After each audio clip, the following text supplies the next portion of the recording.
Илья Топурия может быть? Не, он хороший парень. Да. Пытается быть кем-то.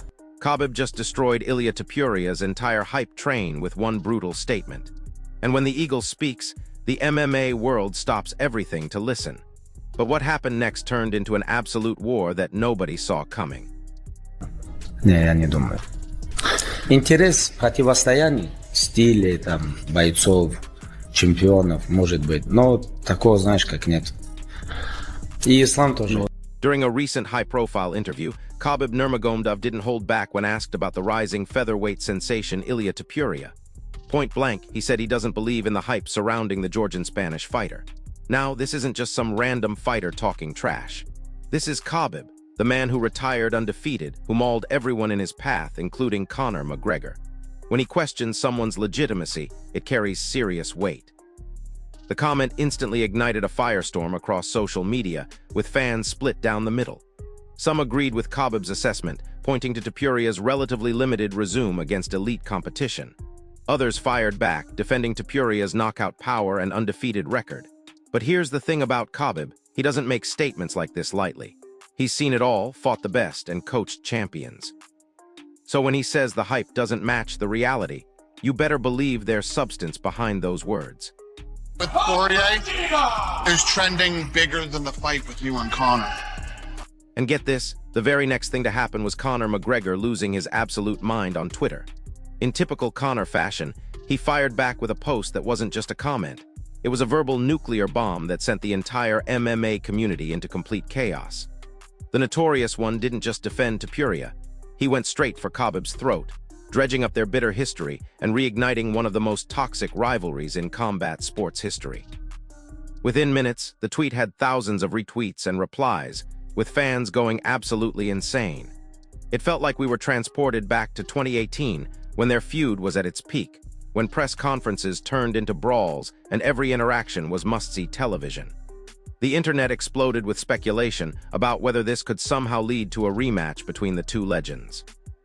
Fan art started flooding timelines, hypothetical fight posters went viral, and suddenly everyone was asking the same burning question: could we actually witness Conor McGregor versus Khabib Nurmagomedov Part 2?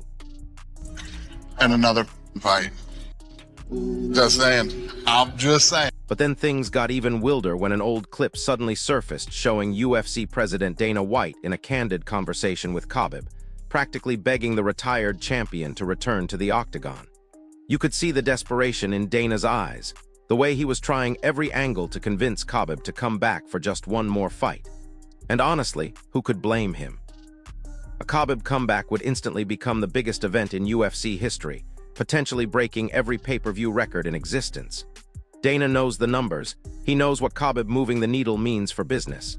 In that clip, you can hear Dana laying out all the reasons why Khabib should return, talking about legacy, about unfinished business, about giving the fans what they want. But what's fascinating is Khabib's body language throughout the conversation. He's respectful, he's listening, but you can tell his mind is made up. The man who promised his mother he would retire after reaching 30-0 wasn't about to break that promise for anyone, not even Dana White. UFC fans who saw this video absolutely lost their minds, with many wondering if this was all part of some elaborate master plan to set up the return. Khabib could have been fighting today, and there's a chance, because I mean, Islam is a bit of an extension of who he was. But to know them is to know that when his dad passed, it took a lot away from him. And so when he decided, I'm going to do something different, you know, mom's like, hey, you and your father started this journey together. I don't want you to do it without him. If he made that promise, I knew it was over. And I will tell you this, when the UFC started to negotiate with Khabib, they started adding zeros and commas and bigger checks and Conor Part 2. The UFC missed it. That wasn't the number they needed to change. The number they needed to change was a 155-pound weight class to a 170-pound weight class. You would have gone Khabib versus Conor 2. It wasn't that he didn't want to fight and he didn't want to fight Conor. I don't believe that. He didn't want to beat the scale anymore. And that's the one thing that the company did miss. Adding even more fuel to this already blazing fire, both Daniel Cormier and Chael Sonnen were asked directly whether they thought Khabib retired too early in his career. Their response was a resounding, unequivocal yes. DC, who knows Khabib better than almost anyone, was crystal clear in his assessment. He argued that Khabib walked away when he was still improving, still getting sharper with every fight, still operating at an untouchable level that no lightweight could match. Cormier specifically highlighted Khabib's unparalleled fight IQ, his ability to adapt mid-fight, and his relentless pressure that broke the will of every opponent he faced. Chael Sonnen, never one to mince words, added that it's incredibly rare to see someone of Khabib's caliber simply walk away while still in their absolute prime. These weren't casual fans or keyboard warriors talking. These were two legends who understood the game from every angle, who had competed at the highest level, and knew what greatness looked like. Their collective opinion carried serious weight in the MMA community, and it only intensified the speculation about what could have been if Khabib had continued fighting. Мадалена самый сложный соперник в ислама карьере, мое мнение. Ни Чарльз, никто. Ни один из этих бойцов... И даже не Илья, если бы это бой был бы. Ну, мое личное мнение, во-первых, Мадалена 2 раза больше, чем Илья. Сопоставляем. And speaking of that retirement decision, Dana White himself, in a separate private conversation that later became public, voiced his own conflicted feelings about the situation. He stated that while he has always respected Khabib's deeply personal decision to retire, honoring the promise he made to his mother after his father's passing, he couldn't shake the feeling that the sport lost something irreplaceable when Khabib walked away. Dana admitted that deep down, he believes Khabib still had so much more to offer, so many incredible fights that fans will never get to see. He mentioned almost wistfully that if Khabib ever reconsidered, the UFC would roll out the red carpet and welcome him back with open arms. But here's the reality check. Despite all this external pressure, all these opinions from legends and promoters, Khabib seems absolutely unmoved. He's completely committed to his new role as a coach, pouring all his legendary expertise into developing the next generation of champions. His focus has shifted entirely to his team at American Kickboxing Academy, especially his protege Islam Makhachev, who many consider the heir to Khabib's lightweight throne. Khabib isn't seeking personal glory anymore. He's building a legacy through his fighters, demanding nothing less than absolute perfection from each of them. Больше. Он выше, больше, ноги помощнее, корпус, бокс не хуже. И грэпплинг он возится очень хорошо, если вы смотрели. Для меня, если я буду, например, буду готовить Ислама против Илья или Мадалины, для меня больше будет волновать. Now here's where it gets absolutely insane. Demetrius Johnson, the legendary Mighty Mouse himself, widely considered one of the greatest pound-for-pound fighters of all time, personally confirmed that Khabib ranks among the most demanding and challenging coaches in the entire sport today. Johnson emphasized that Khabib drives his squad in ways that most fighters, even highly experienced ones, would struggle to comprehend or withstand. This isn't just about brutal physical training, though that's definitely part of it. We're talking about an incredibly rigorous mental discipline, a meticulous attention to detail, and an unceasing focus that pushes athletes beyond their breaking point. Khabib demands the same level of preparation and dedication that made him unbeatable as a fighter. When someone of Demetrius Johnson's caliber, who has pushed his own limits for over a decade at the highest level of competition, makes such a statement about a coach's intensity, you know it's not hyperbole. Johnson has trained with elite coaches his entire career. He knows what high-level preparation looks like. And for him to single out Khabib speaks volumes about the Eagles' transition from fighter to mentor. And then the next day, they came back and it was even a longer grind session. I'm like, you guys do this every single day? He goes, yes, brother, for 8 weeks. Sacrifices. You want to be the best? I'm like, nah, I don't want to be the best. All of this ties directly into the ongoing discussions about Islam Makhachev's incredible form and his upcoming fights, which have been directly shaped by Khabib's guidance and coaching philosophy. Top analysts like Henry Cejudo have meticulously broken down Islam's technique, examining every subtle movement, every strategic adjustment that clearly bears Khabib's fingerprints. Meanwhile, former welterweight champion Kamaru Usman has praised Islam's mental fortitude and cage management, highlighting the composure and strategic thinking that mirrors his coach's approach. Both of these elite fighters couldn't help but commend Khabib's seamless transition into the coaching role, noting how Islam has improved in ways that are only possible when training under someone who redefined what it means to be a complete mixed martial artist. The improvements aren't just technical, they're philosophical. Islam fights with the same relentless pressure, the same unwavering confidence, and the same game-planning excellence that made Khabib legendary. It's like watching Khabib's fighting DNA passed down to the next generation, refined and adapted for a new era of lightweight competition.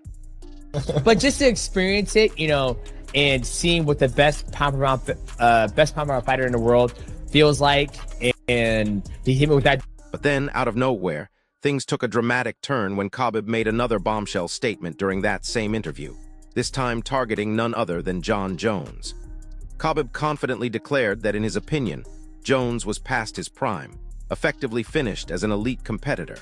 Now you have to understand, this wasn't just a casual observation. This was the Eagle making a definitive statement about someone many consider the greatest of all time.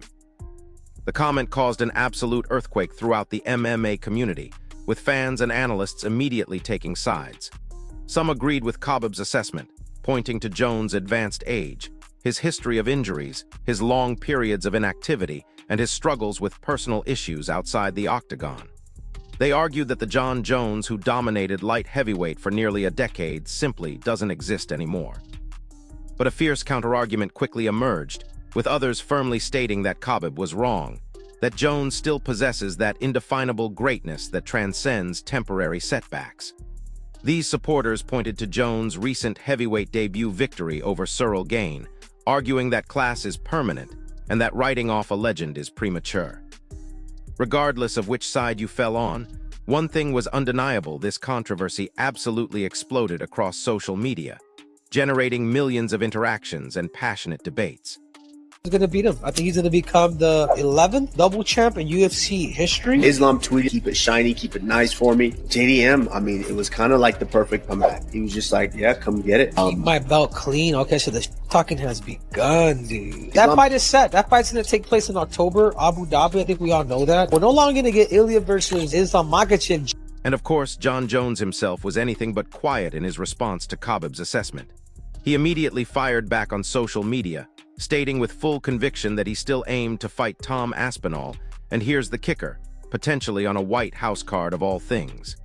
Now on the surface, that sounds completely insane, like something out of a movie rather than reality.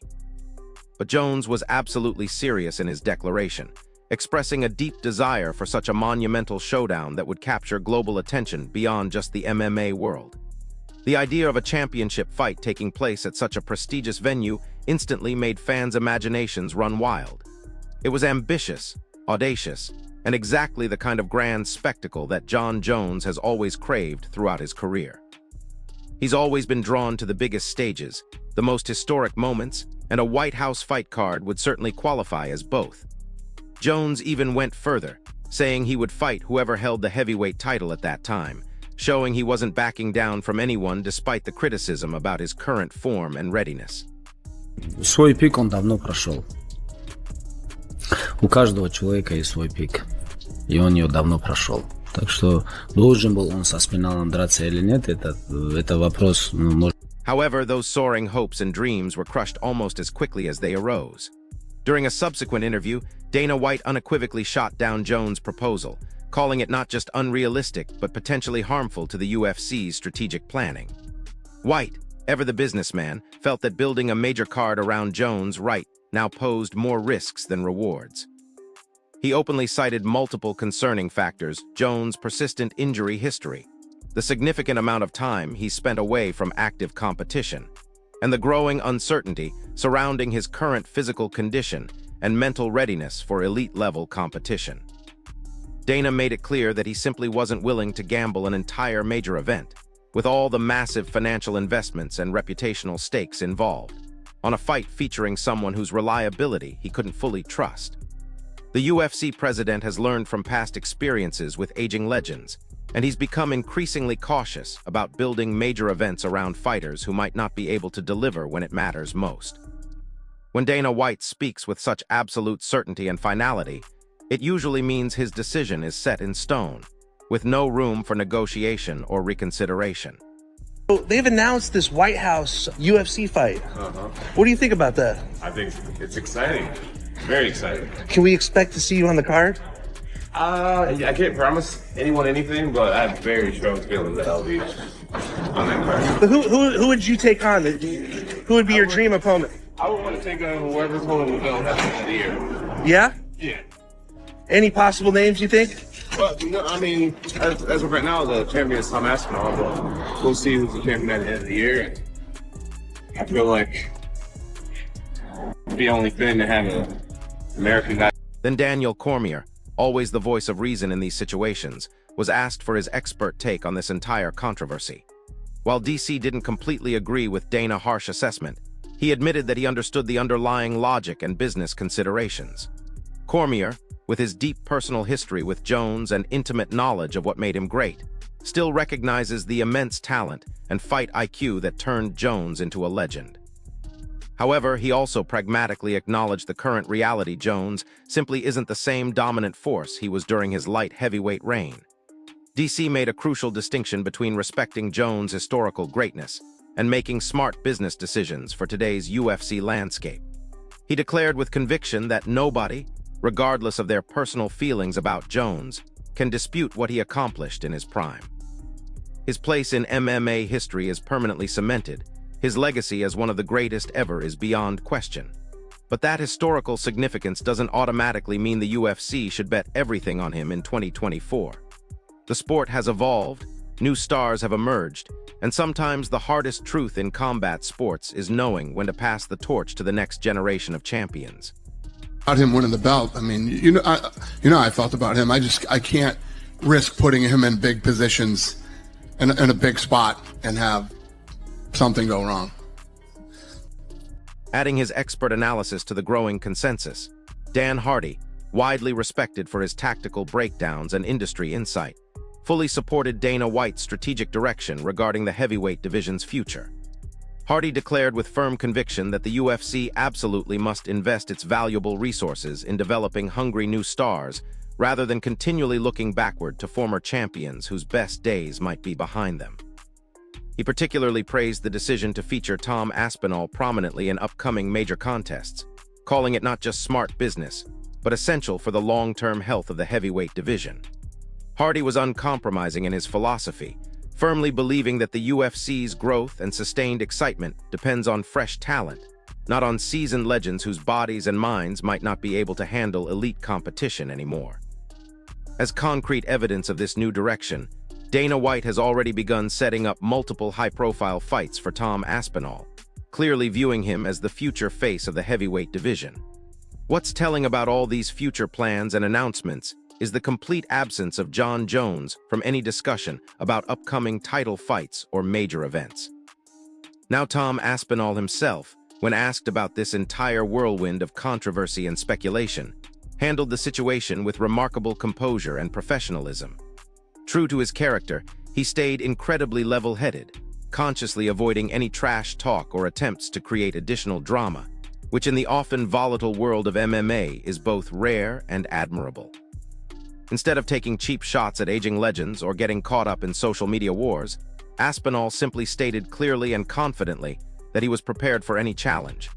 He openly expressed trust in his own abilities, honed through years of dedicated training, and proven through his rise up the heavyweight rankings. As the interim heavyweight champion, his self-belief seems not just earned, but entirely justified by his recent performances against elite competition.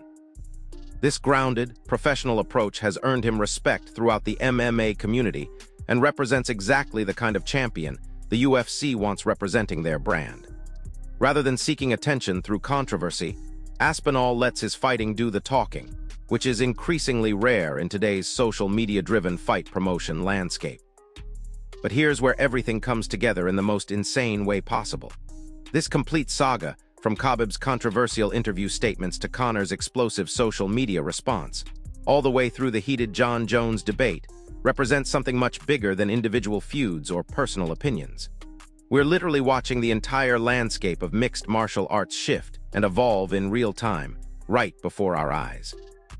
The old guard is either retired like Khabib, semi-retired like Conor, or fighting father time like Jones, while a new generation of champions like Tom Aspinall and Islam Makhachev are stepping up to claim their place at the top of the sport. It's a changing of the guard that happens in every sport, but rarely do we get to witness it so dramatically, with so many legendary figures involved in the transition. The debates raging across social media aren't just about individual fighters. They're about the future direction of MMA itself. about whether we cling to past glory or embrace the exciting uncertainty of new champions and fresh storylines. So what do you think happens next in this absolutely wild MMA landscape? Are we going to see Conor actually make a serious comeback attempt, or is he just stirring up drama from the sidelines? Can Jon Jones prove Khabib wrong and reclaim his status as the baddest man on the planet? Or is it time to accept that even legends have expiration dates? And most importantly, is Tom Aspinall ready to carry the heavyweight division into its next era, or will the ghost of champions past continue haunting the octagon? Drop your thoughts in the comments below, because this story is far from over and I want to hear where you think it's all heading. If this breakdown helped you understand what's really happening behind all the headlines and social media chaos, smash that like button, subscribe to the channel for more insider MMA analysis, and hit the notification bell because with characters like these involved, you know things are about to get even crazier. I'll see you in the next one.